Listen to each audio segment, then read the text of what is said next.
Welcome back to the Elevate Your Best podcast. My name is Michael Van Clefs. And I'm Bruno Martins. Today, we're going to talk about choosing our words wisely. Now, for me, wisdom is taking knowledge and using it and learning our own lessons. So that's really what we're going to be talking about. We did talk about this a little bit when we talked about being impeccable with your word as one of the 4 agreements. But I felt today it was worthwhile for us to dig into this a little bit more. This is something that I've observed with my coaching clients, as well as that I've done a fair amount of work myself on being cognizant, being aware, and listening to the words that are coming out of my mouth. One of the main reasons why I really wanted to dig into this today is that a fair amount of my coaching practice stems from the idea of us learning to own our life, own our choices, own the outcomes that we've created.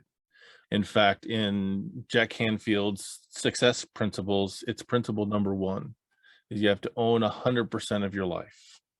Everything that you've chosen to do and say and be has led you to here in this moment. So when we relay our story to other people, if it's all about our circumstances, it's all about the things that are outside of us, if it's our upbringing, if it's because of the justice system, because of this, that's not really owning our choices in our life. And we can notice this in the words that we use. So we've talked before that I'm a huge fan of the Star Wars universe. And one of the most commonly quoted lines of that is do or do not, there is no try. Try to me is a 4-letter word. If I'm going to try to do it, there is this idea of trials that I'm going to go and take action to get it. What commonly is heard is the words that go around it is that I am only going to try, not I'm going to succeed. You've already given yourself a back door. You've already decided that I may or may not accomplish this. And there's a different energy when we talk about the word try versus making a commitment. I'm going to do this. I will be there at this time has a very different feeling to it than I'll try to be there on time. It's very similar words, but how do you feel when someone says, I'll try to show up for your birthday versus I wouldn't miss it for the world? Has a very different feeling. Yeah, I think that this thing about trying has a lot to do with what we are doing and what we are talking about. We spoke about being careful with your word before. And in this episode, we went into the power that words have and how we should be careful with them. But the thing about trying is that it actually leaves this, like you say, this door open. It is too relaxed. It lacks commitment. That's what I was trying to say. It lacks commitment. It shows a bit of your personality. Everything we say shows a bit of our personality. The words we use show a little bit of our personality. And by personality, the frequency that we are, what are our experiences, what are our values, and all those aspects that are usually hidden to other people. And when we tend to use the word try, we are showing a lack of commitment to other people and therefore to ourselves as well, because everything we do, I believe everything we do should have a purpose. That's what we talk about on this channel, right, Michael? This establishing a vision for your future and committing to a purpose. And when you feel free, you feel welcome to look into a person that is scheduling something with you or is asking if you are going to do something and you say, I'm going to try.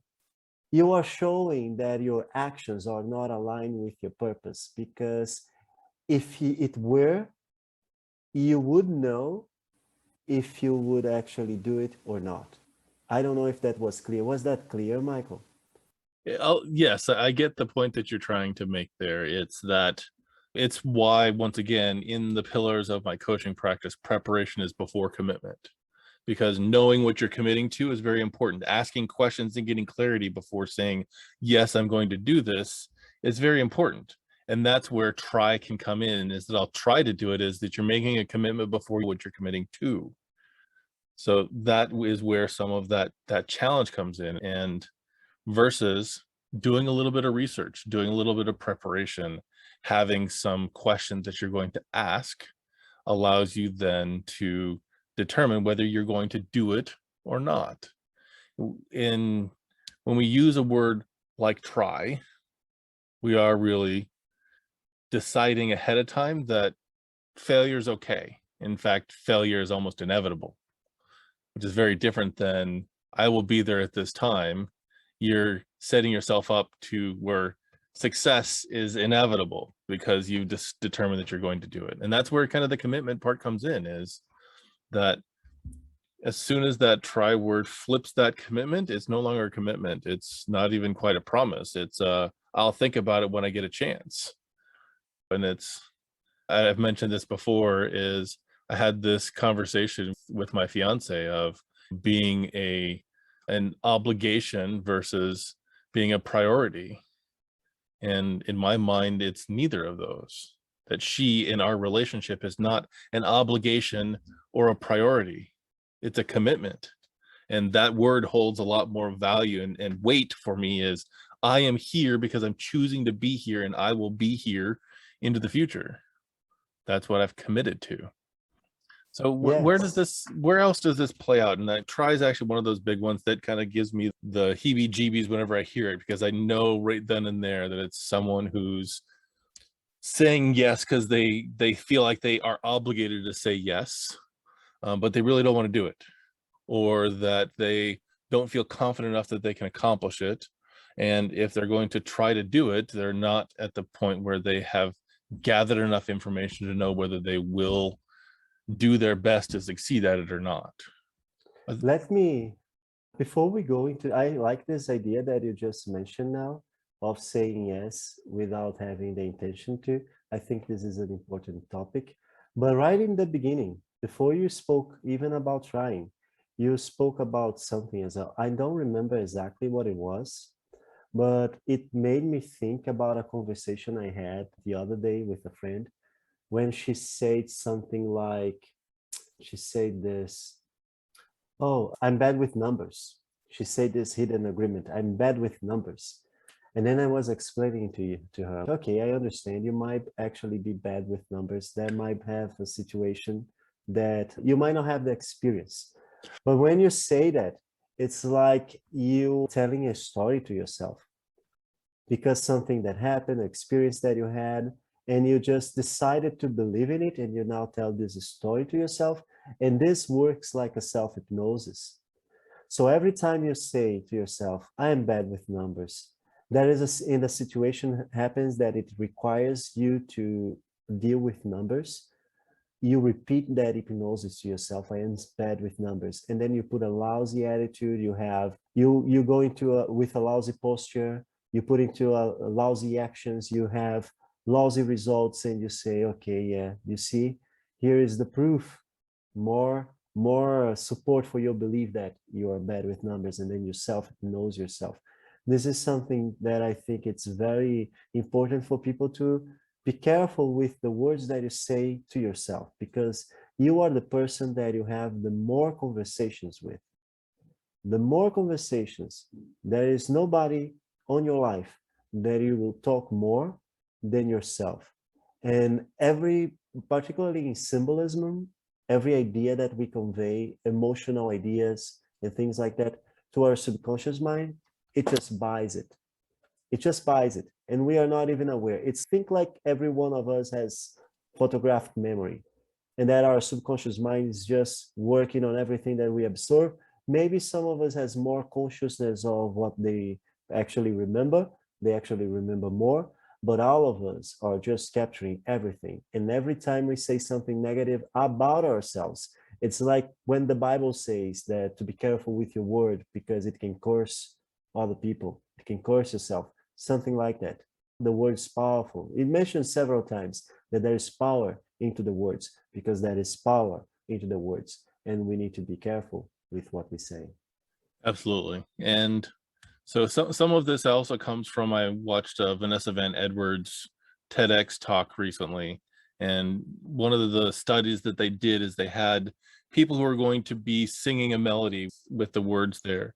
And then they had a control group that actually said nothing before they started singing this song. And they had one set of people say, "I'm nervous," before they started singing it, and other people saying, "I got it," I believe is what the other side was.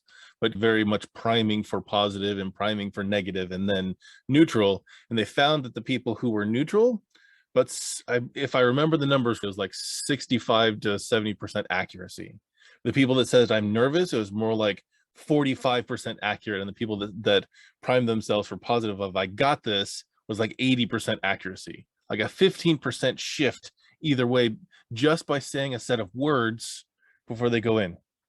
So I very much agree with you that how you say it has an impact on how you will perform when you go into it. And Interesting. there's also another person, like what you said, is the idea of, "I'm bad with numbers." It's that idea of reinforcing an agreement. And one of my other favorite people I like to follow is Jim Quick. And he says, if you fight for your limitations, you get to keep them. And that's one of those situations where if you keep reiterating over and over that I'm bad at this, and there's a difference between saying I'm skilled in other areas versus I'm bad at that. And it's more a matter of the focus. I tend to be more on the optimistic side of focusing on where I want to go, because it allows me then to achieve that destination a lot easier rather than all the places that I don't want to go. It is the beliefs that come up though. And then it's a matter of choosing, how do we shift that to something that is more positive? Up until now, numbers have been difficult for me, but I'm learning to be better with them. Very different than I'm bad with numbers. It is the context that you're holding while you're doing it. So I think that's actually really important to remember. That kind of, we even talked a little bit about this before we started, was celebrating what your strengths are. Is saying I'm better with words than numbers is very different than I'm bad with numbers. So here's where we can shift. And many times when we're talking back and forth, I tend to come from this place of possibility rather than projection. And how this kind of shows up is, if you do this can happen, is how I tend to approach things, because it's opening up a possibility. There's an option that you can go down this path, versus telling someone you should do this. I don't like to should on people, because I feel that then projects my own insecurities onto other people, versus saying, here's a possible outcome. If you do this, could be the outcome. Or the other possibility is, when I've done this has been my outcome. This is what I've learned. This is the wisdom that I've gained by taking action on knowledge, and sharing that as, this is a possibility. There's very few things in this world that I really think everyone should do. Like, you have to do this. Some of those things are breathing. You should do that because otherwise you will die. Drink water, have food, and sleep. Those are key things that our body is wired that we have to do to some level all the time. That's about the extent of any should that I'm ever going to put out there. Now, I can also say that I went on a fast for 4 days and I felt amazing, but I'm not going to go out and then say, you should do it too, because everyone's in a different place. Everyone needs a different action in order to get to their destination. As an example, I can go on a fast for 24 hours and it doesn't really impact me. But my fiance, on the other hand, it would not work for her. Just the way that her body works, fasting would actually be detrimental to her. So in each of us, we have this opportunity to share our experience. And that's something that I very much had ingrained in me when I was working on the men's team, is you don't should on other people. Share your experience, and they can choose to make a similar choice if they want to, if they want a similar outcome. But shooting on people doesn't, it's like shaming somebody into doing things. That if you want to be great, then you should do this, is, well, then am I not great already? And it very rarely, it forces that obligatory yes, that people pleaser side of things. You should do this is, well, in order to please me, this is the action you're supposed to take. And that just leads us down a path that we feel disingenuous, and we feel like, I feel like if I just, which I did this for a long time, is just say yes to everything, is then I feel obligated to do everything, and then I end up dropping the ball on so many of them that I end up failing more often than succeeding, which doesn't feel good either for me. So what's another word for you when you come off mute that falls into that category? So this, trying to use this mute thing to speak, but every time I get entangled on it. But Michael, this should thing, I diverge a little bit on what you're saying, but I understood what you're saying. Like I understood it depends on your position.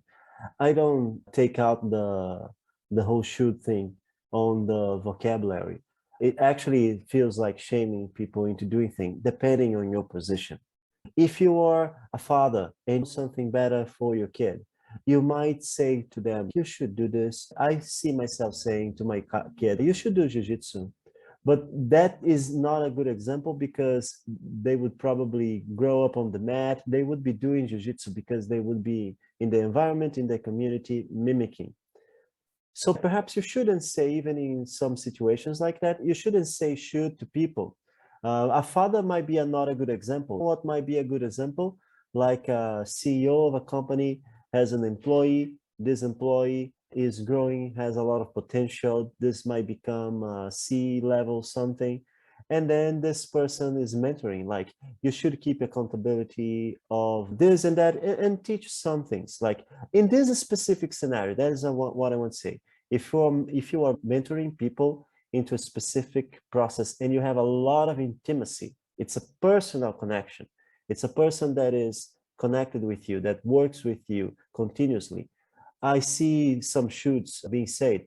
But if you are a coach, if you are like a speaker, if you are like a YouTuber, if you are producing content, writing something, I don't know, writing a book, doing a show, I think that actually, yeah, that is not your place to shoot people.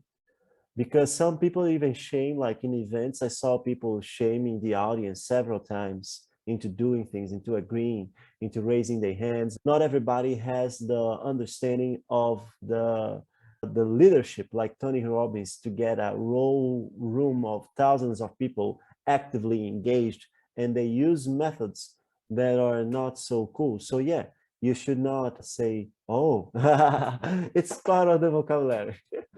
Yeah. I don't know. Should is not a good word. Yeah, it might not be. It's necessary to learn other words to put into its place. And it's not so much that should is a bad word. It's more a matter of how is it going to land with someone else? Is it going to empower them, or is it going to diminish them? And when we start talking about being able to should on people, even if it's a mentor situation, is as a mentor, because I've been a team leader mentor, is I can suggest saying, this is a possible way to get there. This is something that worked for me. It's in the same context. As a consultant, as a mentor, as a coach, as a manager, as a leader, as soon as you start shaming people into doing things, which the SH for me leads into that of you should do this, because then once again, there's the connotation, or else you won't be loved, or whatever the other connotation we want to add on to that. Because it's never There is a just the word way. itself, it's how it's related to other deeper meaning we've had applied in other parts of our life. So that's once again where I think it's important. And another thing very important that you touched on when you spoke about it, and I didn't went there, is about sharing. Now, actually, sharing is great. Like I learned with the Mind Valley community, how sharing is like amazing. Even in other relationships, other conversations, I tend now today, instead of telling people what to do and things like that with people which people don't receive very well. That's why should is like one of other thing that should is not so good for. Even if you don't say should, if you're telling what people should do, then it's not a good conversation. It's sharing your experience. When people are with a challenge, they are experiencing something. If you say, hey, you know what, I know someone that went through this, or I have experienced this myself, and here it is much better. Here is what I did. Here is what I did in this situation. Here is what happened with me. Here is something that I did that caused a transformation, that changed my scenario, that moved me forward, that empowered me. Because the thing about the yes that you were saying is a great example to show words that we say, not actually words, but meanings that we convey, like commitments, things like that, like saying things without thinking, that actually greatly diminishes our power. It is not empowering. It might be empowering. There is even the Yes Men movie with Tony Robbins, where he kinds of PNL Jim Carrey's character into something. Doesn't work that way, guys. It's a comedy, but it's a fun comedy. And when he starts saying yes to everything, that is a power. That I had some situations in my life where I was on Sunday at home, and then people were like, "Hey, let's go to downtown," and I'm like, I want to stay home, but yeah, let's say what's going to happen and just be open to the possibility. It's not saying yes to everything. It's being open to the possibility. And that ended up being an amazing day. Like so many coincidences. So it's the synchronicity. This is one of the days where synchronicity was at its highest and incredible things happen and unexpected things. But when you say yes to everything, somebody asks you, you don't want to displease that person. You wish to be introduced into the group. You wish to secure your place. You wish to buy into something. You wish to anything, like to please somebody. Or what you would do when I was a teenager was tell secrets to people. Somebody said something, so I would tell to other person because I had an information and I wanted people to be curious about something that I had to say. Stupid. Don't do that. Be careful with what you're saying and don't use words that change, and understand that the words that you say, be it yes, be it some information that you may have that you should not be sharing and you are sharing just to please people, it creates a projection on yourself of who you are, and it kinds of defines your value to the community. And one of the most valuable things that you can have to the community, one of the biggest perceptions of value that the people around you can have of you, is when they see you saying no to things that you should say no to. That is a great value, and the community recognize that, and it gives you a nice perception of value, and that's it for them. Well, it certainly gives credibility, I think, to you Credibility. knowing what your limitations are, to the point of I'm never going to fit into a size 6 dress because number 1, I don't wear dresses, and number 2, I'm not a size 6. That's a limitation of mine. But it's different whenever you, what I hear many times is those people who are the most successful say no to about 90% of the offers that they get made, because they're choosing wisely in what they're going to say yes to. And there's also a way to deliver that idea too, is there is not right now is very different than saying no, get out of my face. And how you deliver that can have a huge impact versus saying yes with restrictions, or even offering an alternative is I can give this an hour of my time. What can I do in an hour in order to help support you and to do that? Or once again, work on the preparation side, is really collect the information of what is being sought after, because there is this idea of I have a tendency to want to get involved with everything, and I'm learning the skill to say no more often so that I can fully deliver on the things that I have committed to. And that really is my perspective, is I'm not saying no to be a jerk. I'm not saying no because I don't like you. I'm saying not right now because I have other commitments that are taking my time right now, because my energy and my time are valuable resources to me. And Mhm.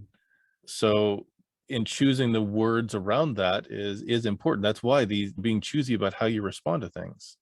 It's like asking somebody out for a date, and when you're looking for someone to go out with, the person can actually give you an eye roll and say pshaw and totally blow you off, versus thank you very much, I appreciate the compliment, but I'm sorry, I'm not interested right now. And the end result is still the same, but one, you're going to be going, okay, that person's a total jerk and I didn't want to have anything to do, I don't want to have anything more to do with them ever again, versus that person has some class, and has determined that this is the right situation. Got it. I can respect that more versus somebody who's just like talk to the hand. And because there was another video that I saw a few months ago of the times that two men actually met over like a 30-year period.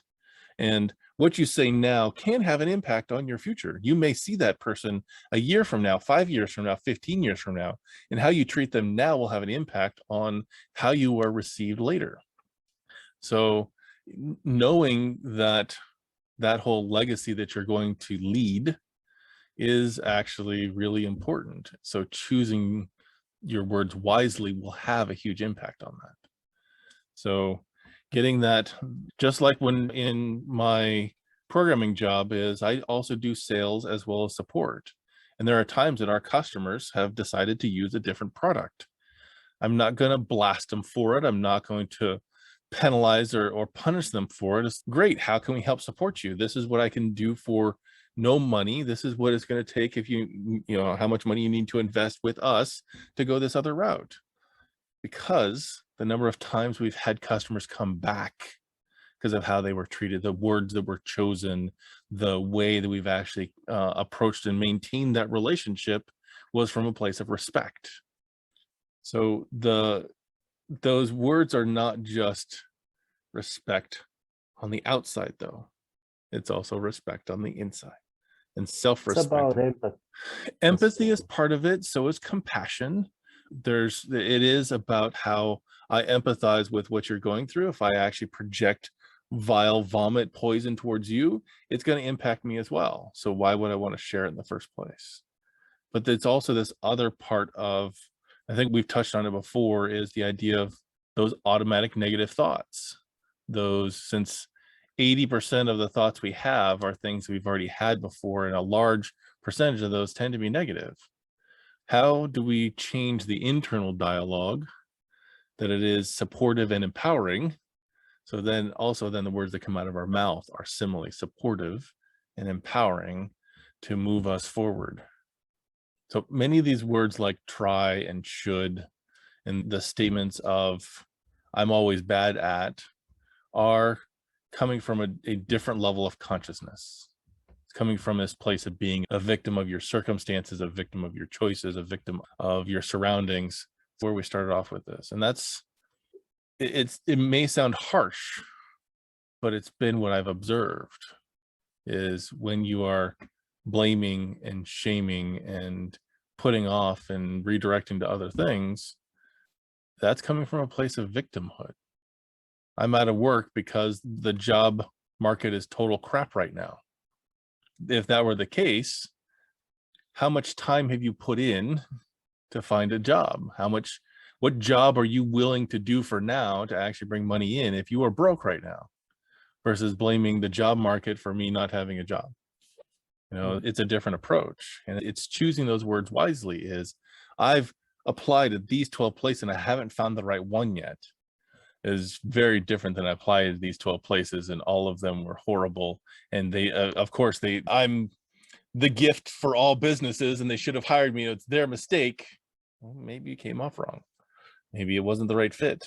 Maybe it was not right now because they don't have the money to hire you. But that blame game and that shame game, look 5 years from now, and is it still going to be the same thing? Is it going to empower you in 5 years looking back that you blamed all those companies because they didn't hire you? And you know how I see this? There's a nice analogy that I can with people right now, is that think about the words like the words of the script for a character. It's if you get a Shakespeare piece, you will see that there are characters there and each character has its words. So if you're going to play that play, I don't know, to act that play, you have your words and each character has their words. When you choose your words, you are choosing a role, and you can choose the role of the victim or the role of the hero. You can be a supporting role, or you can be a leading role.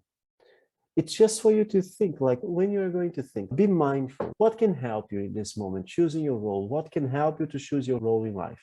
Be mindful of what you're speaking, like meditate, think about the experiences that you have. See if that is aligned to your vision, to your purpose. Take a deep breath. Michael spoke about approaching people and being rejected roughly or like with empathy. And yeah, this might happen. And you might be nervous in this situation or other situations that are like maybe a business networking, and you just get nervous because of that. And instead of they saying, I got it, and increasing your chances 15%, you say, oh, I'm not prepared, something like that, and you decrease your chances. And then suddenly you are in a bad state, you are going to a bad spiral. How do you stop that? You stop, I think I spoke about this in a different episode. You stop, you take a deep breath, and what happens? Feel your body, feel the sensations on your body. Every hypnosis, every guided meditations, every hypnotherapy I've seen, they say, take a deep breath. When you're breathing in, feel the sensations of your body, feel the relaxation of your body, feel your feet on the ground. And then when you breathe out, release all the tension that you might be feeling. And this reboots your system. And now you can say, what am I speaking? What am I talking? Am I on consciousness? Am I on the wheel, or am I on automatic? Am I committing to my purpose? Am I committed to my purpose right now in what I'm speaking? This can help you. And one last thing that I like, that I think that it's important for you, for us to understand, in my experience, this is something that came to me in one of my ayahuasca sessions, is that everything that we speak is our ego. There is nothing that we speak that is not related to our ego, because everything that we speak is a projection of ourselves, is an idea. It is something that we are conveying to the outside, to the other person. So it's an image. I can say anything that I want. I can have any role that I want. And I can ask myself, like, I can choose a role for myself that is not my authentic self, an actor in a play, in a movie, and I can ask myself, would this person, would this role say this thing before I speak? And then I can say yes or no, make this evaluation and decide. Because our ego, it's not a reflection of who we really are. It is something, an image that we project, but then we need to understand that it is a tool for ourselves to set a target, to create a model for us to follow, some image for us to build. And we need to understand that when we speak, and we need to convey this to other people, it's not that I will create a game on the blockchain and things like that. My project is not about that. Because today I am not the person that can create that. People might see me saying these things and say, you are not going to do that. There is no way, you don't have the resources. But when I project that idea, I need to convey to other people, I am not this person that can do this right now, but this is the image, the vision, the person that I am becoming. This is your ego. And what you speak is your ego. So even if an affirmation about yourself is not true, even if something that you wish to commit to is not actually who you are, like I wish to become fit, like I'm fit or something like that, understand that your ego is the target, the image. And when you communicate that to yourself and to other people, you are communicating what is the direction that you are going and what are you committed with. So choose your role, understand it, and ask yourself, would the role that I choose for myself be saying this, be doing that? Because that's what you're projecting. I went deep into that one. Like I got excited about it, about the idea. I've got a couple of things that I want to comment on that. So when you talked about the breath, it's something that's someone made a comment to me recently, and it actually is about probably 6 or 7 months ago. We were talking about breath work, and one adjustment that he suggested, which I've now applied into my coaching practice when I start my sessions, is I don't start by breathing in. I start by breathing out to make space for what's coming. Because can you actually put more knowledge in, more peacefulness in, more awareness in, if you haven't made space for it? So the idea of letting something go and surrendering that before you try to bring something in has changed my breath practice completely. You know what? I saw that today or yesterday, Rickson Gracie on the Joe Rogan show. He spoke about that. He said people wish to breathe, putting air in first, but you have bad air inside. He said it's like that. So first you do the diaphragmatic breathing, put the breath out, take the bad stuff out first. And then when you breathe, you just fill yourself with the good stuff. It was good and it's important to the breath work. Breath work is extremely important. And I suggest everybody that is watching here to follow Wim Hof to learn about diaphragmatic breathing and learn about breath work. Do breath exercises. And it's something that is relatively simple to do most of the breath work that's out there. And it's a matter of finding the right breath work for you. Wim Hof is one of those for sure. Just don't do the cold therapy and the breath work at the same time. Bad juju. Do breath work, then cold work, because you can get lightheaded. But the other piece that I wanted to talk about was you talked about the role. I've actually heard that the terminology used around that being determining an alter ego. I can't remember the name of the person who talks a lot about that. I know Janina Scarlett actually talks a fair amount about your superhero identity, and she very much plays on the superhero constructs. And then the idea of actually defining in your head, almost like a role-playing character, is figure out the character of this person that you want to become and thinking what that would feel like in that role. And I've seen this in the Erotic Blueprint, as well as in a couple of other places, of defining what it is that discovering who your true self is one thing, which is really difficult for some of us. But then also, where are you going? What's the superhero outfit you're putting on top of that core identity? It's not a matter of changing it. It's a matter of how do you present that? How does that shine from you? And it may be through a dirty window and you need to clean that window. So that's a lot of what the alter ego work is about. But there's this other tool as well that I really like when we're filtering through the ideas of the words we would say when it comes to a particular situation. And the other one is actually the mental construct of a board of directors in your head, of having different characters or different mindsets of how, as an example, how would Abraham Lincoln approach that? How would my mentor answer that question? How would this teacher actually approach this problem?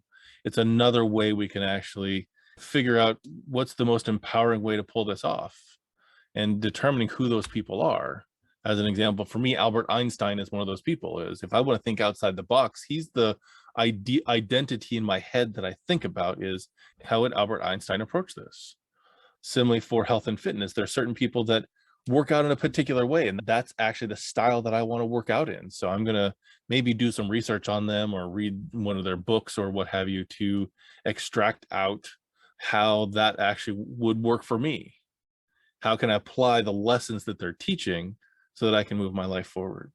And similarly, my dad is one of those people who's one of my board of directors. He's the chairman of my board. He's the filter that gets to determine everybody's ideas as they come together into which one am I going to choose? Because for me, he was always calm, almost always calm, 99% of the time he was calm and very wise, had a great sense of humor, would listen more than he spoke, and just had that.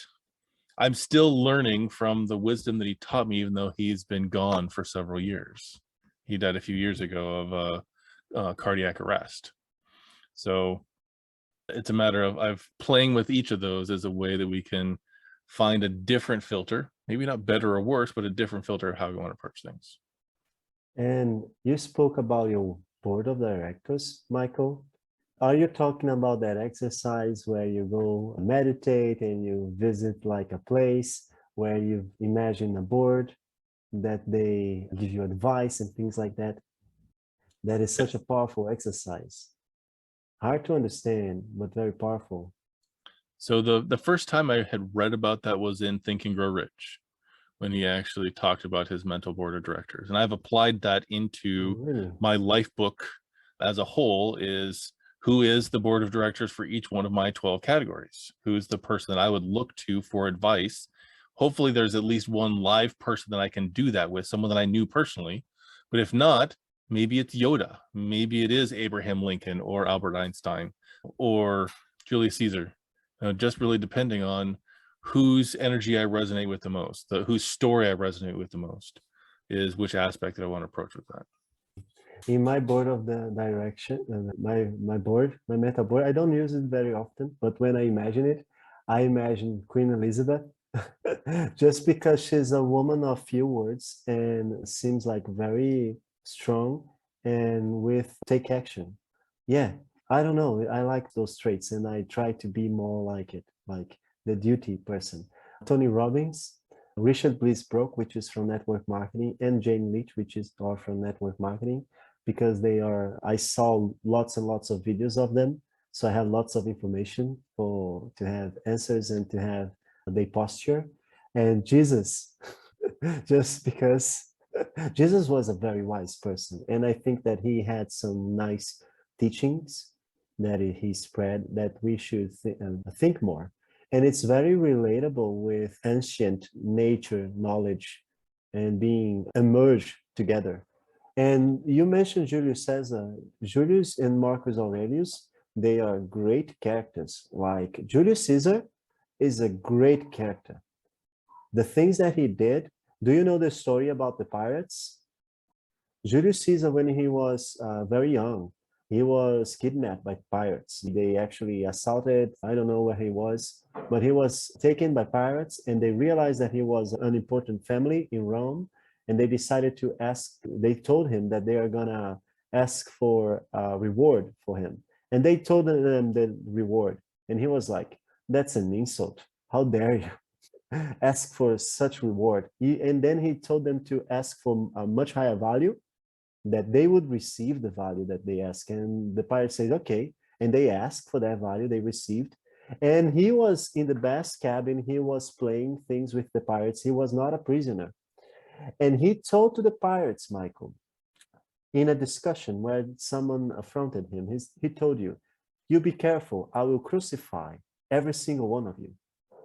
And when they released him, he quickly rode to an ally, gathered the forces, hunt down the pirates, and crucified every single one of them.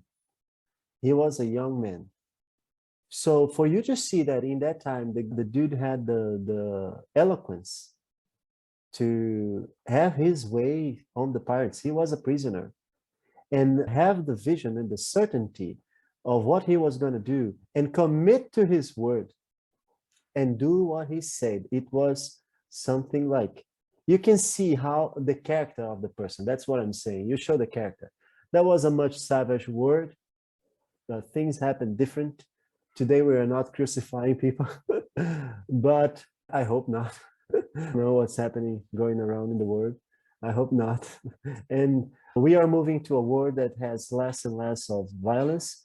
But yes, the board of directors is a good thing. And it is a great exercise for you to actually do that role thing. What would Queen Elizabeth do in these situations? And of course, you can have some better, more useful characters for your scenario. Do you have any comments on that, Michael? Because I thought about something else when you were speaking. So I very much have used that in a moment, whereas I don't know what words I would use here is, okay, what would this person say? How would this person approach that? And it does help that in most cases, I am aware of the people that are on my board of directors and have done some research on them. But if you don't have someone that's like that, find someone. Find a person in your life now or in history where you can read up on.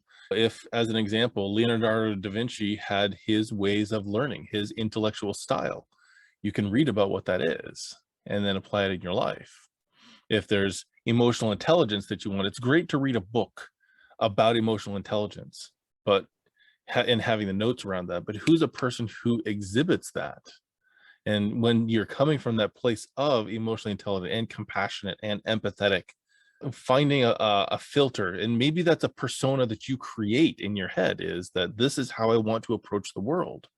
This is the place of someone who has that emotional intelligence, and this is how they would respond if you don't have that.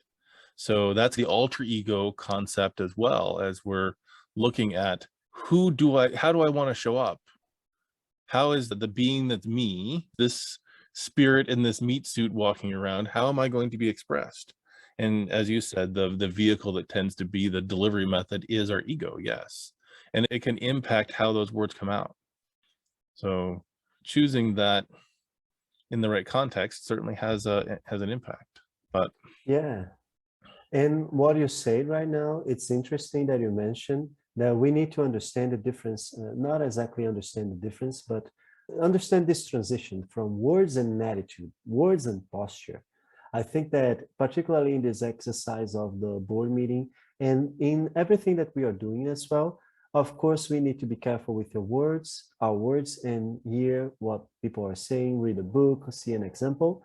But much more than that, if we wish to improve in what we are saying, this is a posture thing. It's important to watch those people that we are having as models, they posture. More important than what would they say in this situation is what would they do in this situation? What would be the action? What would be the reaction? Would they be prepared? What a nice question. If that happened to that person, if what is happening to me happened to that person, would they be prepared? And how would they be prepared? like what you said as far as the posture though, and I want to go a little bit deeper in that. And that's where I want to dig in all of this stuff anyways, is what you say is important, yes. It's also how you say what you're saying and why you're saying it. So that posture really is what place are you coming from? So understanding the thinking of Albert Einstein, understand how he got to the conclusions that he did, so you can understand the process. Many times is actually more important than just the words that came out, is how did you deduce down there? How did you feel through that process to get to that response? Do I want to Definitely. do I want to be centered like Gandhi? And if so, I should learn about how Gandhi actually thought and how he got there and apply some of those tactics, some of those tools, some of that framework, some of that practice into my life so I can get there if that's what I want, where I want to be. So that posture is important. It leads very much into the premise of why we want things, what are our beliefs around things, and we have the opportunity to change those. And as you said, as the words come out, the posture, the tone, the other aspects of more than just the words has an impact on what our beliefs are around that. So if I were to come to a place where I have said this recently, as I tried to do that, I know I'm choosing that word wisely when I have, because I can then be aware of in that moment, I was not fully committed to it. I tried. And there's a difference between I took an action and didn't accomplish it versus I tried, which then could go either way. So I took this action is very different. So the approach is important too. The try again defines, like, it conveys the idea that I'll put some effort. But you need to understand that when we start something, we have no idea of the real effort necessary to do that unless we have done it several times, to encounter many challenges. And what are the words like? Chances of things going on wrong, because there are those chances. And sometimes we don't understand that baking a cake, that is the formula, and I need to be prepared. If I don't know the formula, I can't expect to bake a proper cake at the proper time. I can't expect for it to be eatable, edible. If you are committing to something, before you say I will try, understand that if you are just trying to put some effort, your chances of success, if it's the first time you're doing it, are very slim, very low. It's better for you not to try. Either you commit, either you do your research and you understand what's going to be done and you commit, am I going to do that or not? Or you leave for another time. Better do the things that you are aware that you can deliver than be wasting your energy in things that you don't know if they will yield you results, because the life is a compound effect. In life, we need to use the compound effect. If we are not using the compound effect, we are lost. One thing I want to touch on that is, I like the idea of only starting things that you're going to finish, because that is a default mode for me, which then unfortunately leads me into not doing many of the things unless I know I can complete them, unless I know I can see success, which has slowed me down. So one of the models that I like to refer to as one that I know was done at Google for a long time is that 70% of your time when you're on the job is supposed to be going towards the core product of what you're doing, your core value, your whatever you are delivering on, the things you can deliver on. Really, 20% is what you're focusing on for things that support that main thing. Maybe it is more research and more training on something that can impact or affect that, but isn't directly the core thing that you're doing. But then that extra 10% is your free zone. It's your brainstorming space. It's those moonshot things where you don't know if you're going to succeed or not, where you're taking a risk, you're taking an action that may not lead to something in the end. And oddly enough, those projects tend to become eventually one of those 20% projects, probably about 10% of the time. So knowing that 1 out of 10 things you're going to do over there may or may not turn into something that is a core of what you're doing. If you don't take that time, then you won't have the opportunity to have that outside of the box thinking. You won't, if you don't make space for it, you won't have those new and creative ideas. And where that comes to is the next word that I want to focus on, which is but. Anytime that you give an explanation to someone and then put a but in there and then switch over to something else, my opinion is everything before you said but is completely hogwash and is totally discounted and is thrown out. I really wanted to do that for you, but something else came up that was more important. You know, whatever it is that came after that but is really what's coming up for you. I gave it my best effort, but I had to wash my cat. Whatever that is, that kind of transition. There are times whenever that does work, yes. But when we are actually becoming accountable, if we're going to cover one of the other core pillars of my coaching practice, accountability doesn't include but. It's either you did it or you didn't. There's no but. Either you gave it your best effort, yes or no, or you didn't. Did you put in the time or did you not? And own the fact if you gave it your best or not. I don't need that transition of but. I think I understand where you're coming from with the but thing. It is interesting, Michael, and it is something that actually it's true. If you are explaining something to somebody and then you just, oh, the examples that you did were very good. But for example, let's say that a company, this is something that happened. A company is putting money on Google campaigns and they don't track the sales of those campaigns. And the owners, oh, this is my best campaign. And there's a campaign there like delivering 130 leads every month. And then we have some campaigns that deliver 20 leads, things like that. And he's satisfied with that. And then I say, no, I understand that you are receiving leads and you are making sales, but we need to track what is happening. We need to know. And then he's kind of, oh, I don't want to do that. And then we go there and we do all the tracking, all the things right there. And then we find out that the best campaign is actually paying to make sales. And that what we think it's the worst campaign because was leaving just 20 leads every month actually has the highest conversion rate. And it's the best one. It's even paying less. So I think that there are situations in which we should use. Nothing is good if it totally condemns something like a word. She wouldn't exist if it wasn't really useful. But I do agree that people use it in situations to save face.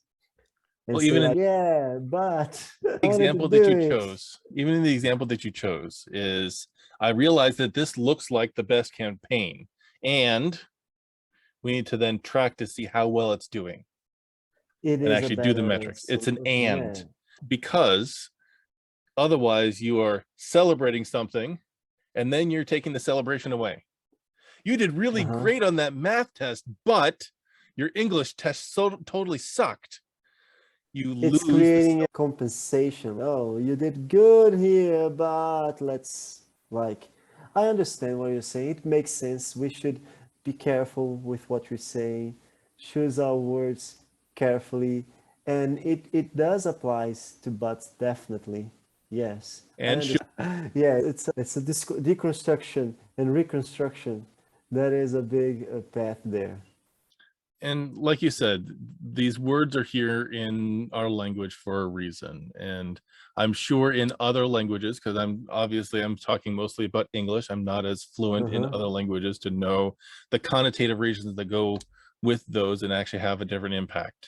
In English, these are the three that I tend to be aware of when they come up, because I see how much they can shift the tone of a conversation. And in doing so, Should, it can but, and should, try, and but. try. Should, try, and but. So how that can shift a relationship as well by how we choose our words. And therefore will also shift the outcome of what we're looking to accomplish. And by the way, those words you are saying, those are the three words I'm focusing, not talking about other languages. You spoke at sometimes that it's not exactly about the words we are discussing right here.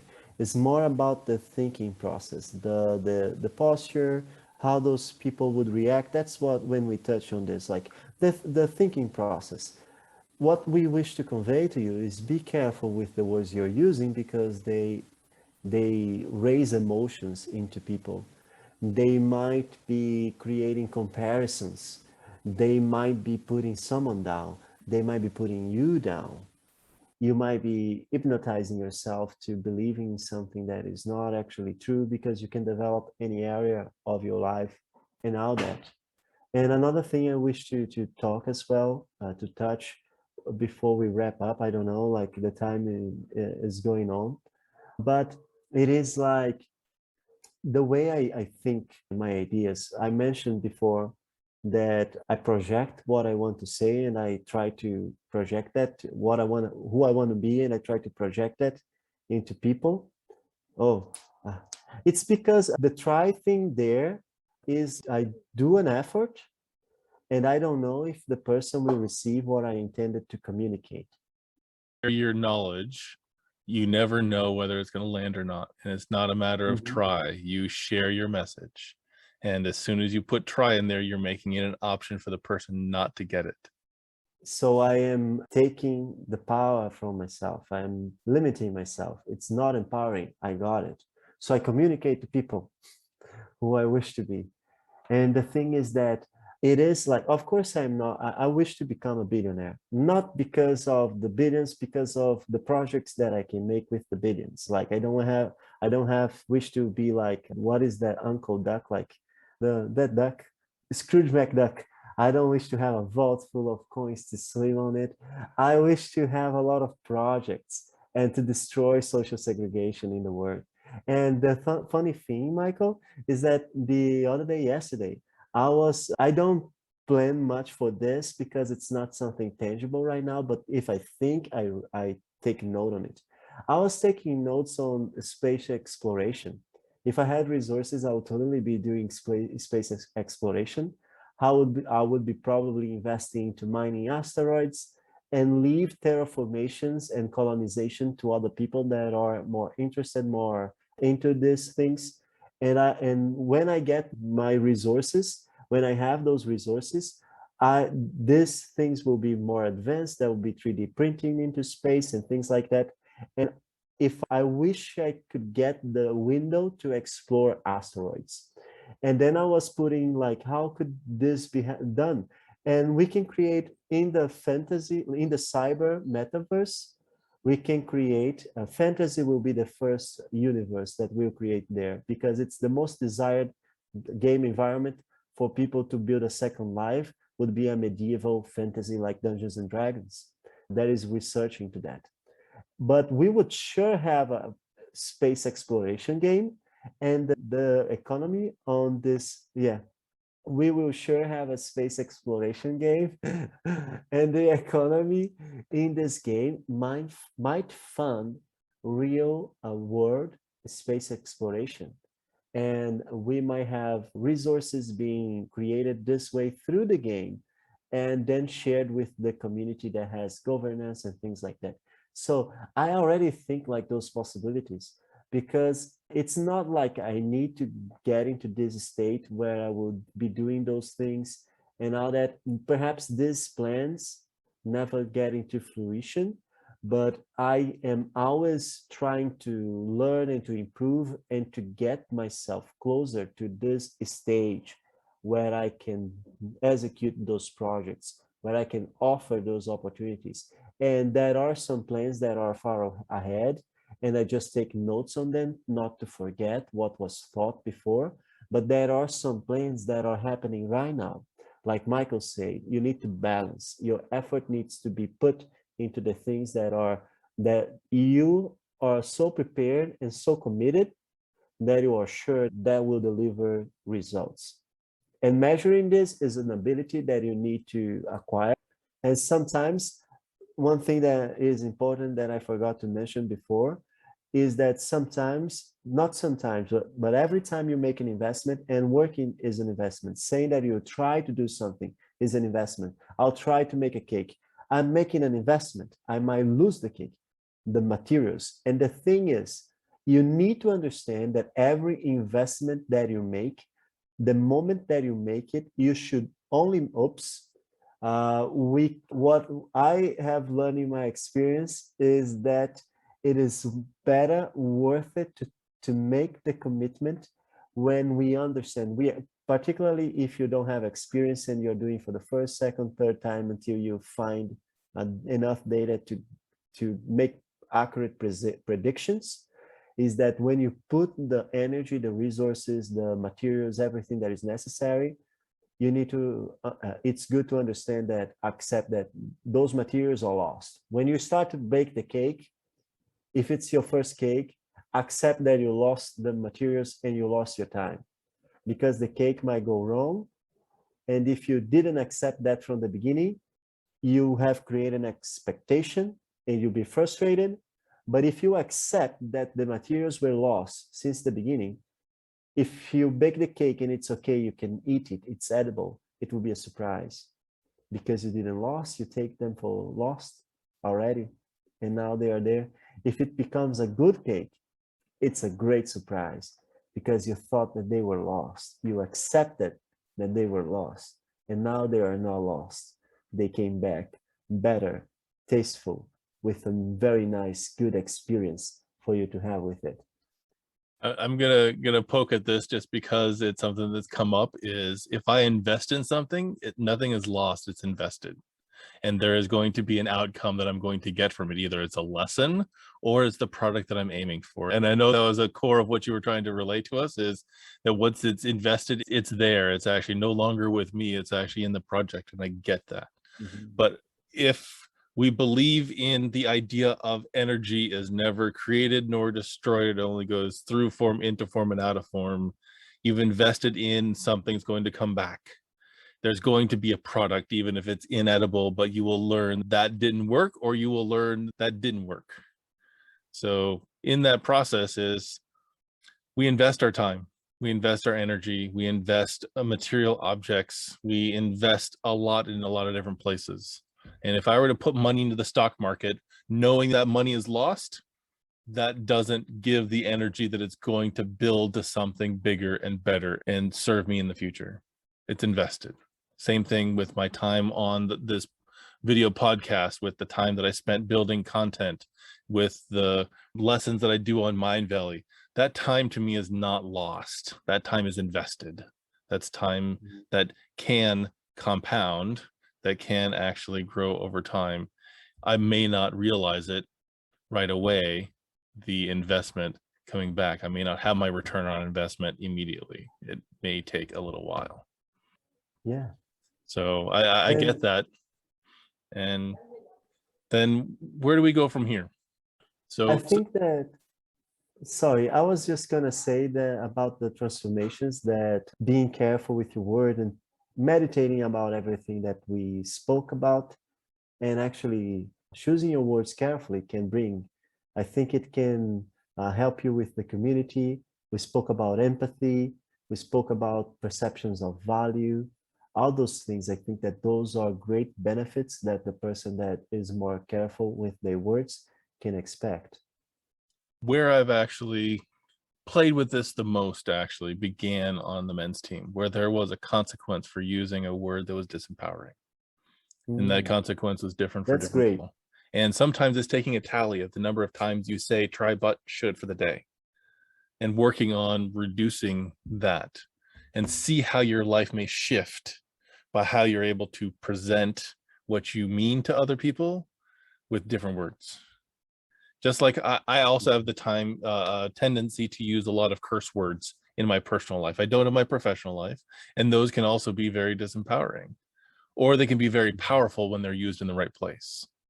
So it's the same thing amongst that too, is choosing this wisely can connect you with people differently. Even, and some of this too is, I know it's a huge component, or maybe it's not as huge of a component anymore, of NLP, of natural linguistic programming, is in some ways learning the terminology and the delivery of words by other people and being able to mirror and reflect it back.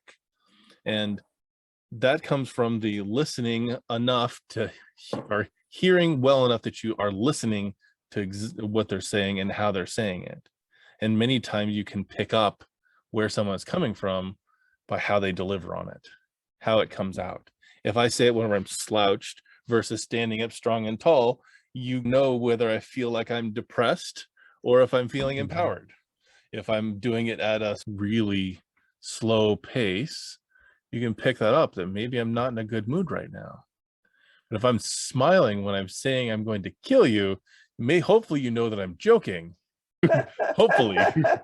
But picking up on and especially if this is a challenge for you, to not be aware of this, is sometimes slow down and listen to how people are speaking and listening to the words as they play them out. And when you see someone who you believe, for maybe unconscious reasons, of that person is really successful, listen to the words that they're using, and then compare that to someone who you think is not successful and listen to the words that they're using. You will see that there's a difference in the vocabulary that they use. One group there is owning their choices in their life and their words show it, and the other are not, and their words show it. So that really is the bottom line that I want to bring with this, is choose your words wisely, because they show where your beliefs are around this. And as we start projecting where we're going to go, it's fuel to get there. That's great, Michael. Thank you for this conversation. It was a great conversation. And I love when we have talks that actually are useful for me in my life. Challenges that I'm facing, I'm encountering in my path. And those talks help me flush out things and put ideas. And I always learn something new with you, a new perspective, a new things. That was a great conversation. I hope the audience has enjoyed. If you have enjoyed this conversation, click the subscribe button, hit the bell button to be notified when we have a new content shared here. I have currently made, for the first time, published, I schedule 3 clips from the Tools of Visualization episodes. And from now on, we are gonna be either putting on this channel or creating a new channel to just put some cuts that we are separating for you guys, like 3 minutes, 6 minutes, because sometimes that is something very interesting that we speak, and not everybody has 1 hour, 40 minutes, 1 hour and 20 to be listening the entire podcast. So we are going to be preparing those pieces, so those small pieces of content for you to get and flavor and understand, listen when it's available for you. So hit the subscribe button, hit the bell button, receive the notifications. And if you identify with the subject, you like the things that we are talking here, comment below, let us know, send us some love. Michael? Absolutely. We really appreciate all the comments that we've already gotten up to this point. I'm glad that these conversations are helping people out there, because that's really the reason why I'm here, is to let you know where I'm coming from. And hopefully that perspective can help you to create a better life, to be the outfitter of your own life, and take you on the path to where you want to go at the pace that you want to go there, and maybe a little bit faster. Yeah, we can always give a little bit better, right, Michael? Something we discussed here, like no matter how much you believe, you probably can deliver a little bit better. Halton Buggs has something about that. He's from the network marketing industry, and he would say a phrase that I like very much. A quote. It's like, "Believe bigger, believe better." Yeah, it's believe bigger and believe faster. Believe bigger, believe faster. Because he says that he took 7 years to achieve the position that he had, 7 years working without having too much of a result. And then he said, and then I realized after he got some results, like he decided to believe more, believe faster. And he realized that the whole time he had everything that he needed to do the things that he did. He just was believing too little and too slow. He believed that it was hard, and he believed that it would take a lot of time. Got it. And then he threw that idea away, and he started to have more results faster. Believe bigger, believe faster. I'll have to take a look at that because I like that idea. Awesome. So thank you everyone for sticking with us through to the end of this. We really appreciate you being here and spending some of this time with us. And we hope to see you next week when we move on to our next subject. Thank you and have a fantastic weekend. This is Michael Danklas of Elevate Your Best, and this is the Elevate Your Best podcast. Bye-bye, guys. Thank you for listening.